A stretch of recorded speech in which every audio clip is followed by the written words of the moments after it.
Bible പറയുന്നു, എന്റെ രാജാവ്, അവൻ യഹൂദന്മാരുടെ രാജാവ്, അവൻ ഇസ്രായേലിന്റെ രാജാവ്, അവൻ നീതിമാനായ രാജാവ്, അവൻ യുഗങ്ങളുടെ രാജാവ്, അവൻ സ്വർഗത്തിന്റെ രാജാവ്, അവൻ മഹത്വത്തിന്റെ രാജാവ്, അവൻ രാജാധിരാജാവ്, അവൻ കർത്താധി കർത്താവ്. അതാണ് എന്റെ രാജാവ്. എന്റെ രാജാവിനെ കുറിച്ച് ഞാൻ അത്ഭുതപ്പെടുന്നു. നിങ്ങൾക്ക് അവനെ അറിയാമോ? അവൻ പരമാധികാരിയായ രാജാവ്.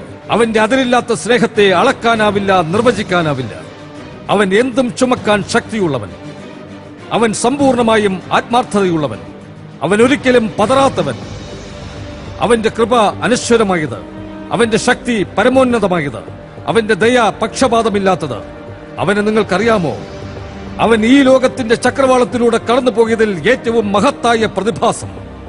അവൻ ദൈവത്തിന്റെ പുത്രൻ, അവൻ പാപികളുടെ രക്ഷകൻ, അവൻ സംസ്കാരങ്ങളുടെ കേന്ദ്രബിന്ദു, അവൻ സമാനതകളില്ലാത്തവൻ. അവനെപ്പോലൊരുവൻ ഇന്നുവരെ ഉണ്ടാകിട്ടില്ല. അവൻ സാഹിത്യത്തിൽ ഉന്നതമായ ആശയം, അവൻ തത്വശാസ്ത്രത്തിൽ അത്യുന്നതൻ, അവൻ സത്യദൈവശാസ്ത്രത്തിന്റെ അടിസ്ഥാന ഉപദേശം. അവൻ ഒരേ ഒരുവൻ മാത്രം, രക്ഷകൻ എന്ന നാമത്തിന് സർവഥാ യോഗ്യൻ. ഞാൻ അത്ഭുതപ്പെടുന്നു. അവനെ നിങ്ങൾക്കറിയാമോ? അവൻ ബലഹീനന് ശക്തി നൽകുന്നു. അവൻ പരീക്ഷിക്കപ്പെടുന്നവർക്കും പരിശോധിക്കപ്പെടുന്നവർക്കും നല്ല സഹായി. അവൻ ദയ കാണിക്കുന്നു, രക്ഷിക്കുന്നു. അവൻ ശക്തീകരിക്കുന്നു, നിലനിർത്തുന്നു. അവൻ സംരക്ഷിക്കുന്നു, വഴി നടത്തുന്നു. അവൻ രോഗികളെ സൗഖ്യമാക്കുന്നു. അവൻ കുഷ്ഠരോഗികളെ ശുദ്ധരാക്കുന്നു. അവൻ പാപികൾക്ക് പാപമോചനം നൽകുന്നു. അവൻ ബദ്ധന്മാർക്ക് വിടുതൽ നൽകുന്നു, തടവുകാർക്ക് സ്വാതന്ത്ര്യം നൽകുന്നു. അവൻ യുവാക്കളെ അനുഗ്രഹിക്കുന്നു. അവൻ അശരണരെ ശുശ്രൂഷിക്കുന്നു. അവൻ വൃദ്ധജനങ്ങളെ കരുതുന്നു. അവൻ സൗമ്യതയുള്ളവരെ അലങ്കരിക്കുന്നു. ഞാൻ അത്ഭുതപ്പെടുന്നു.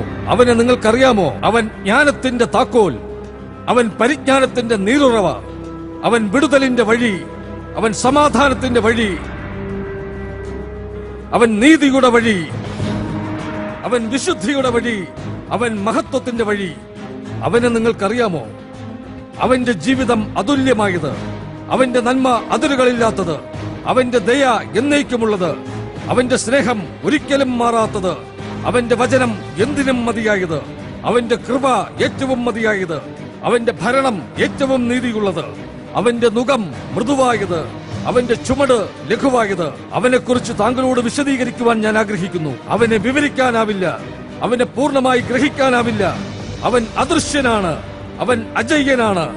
അവനെ നിങ്ങളുടെ മനസ്സിൽ നിന്നും പുറത്താക്കുവാൻ കഴിയില്ല. അവനെ നിങ്ങളിൽ നിന്നും ഒഴിവാക്കുവാൻ കഴിയില്ല. അവനെ നിങ്ങൾക്ക് അതിജീവിക്കുവാൻ കഴിയില്ല. അവനെ കൂടാതെ ജീവിക്കാനും കഴിയില്ല. അവന്റെ മുമ്പിൽ പരീശന്മാർക്ക് നിൽക്കാൻ കഴിഞ്ഞില്ല.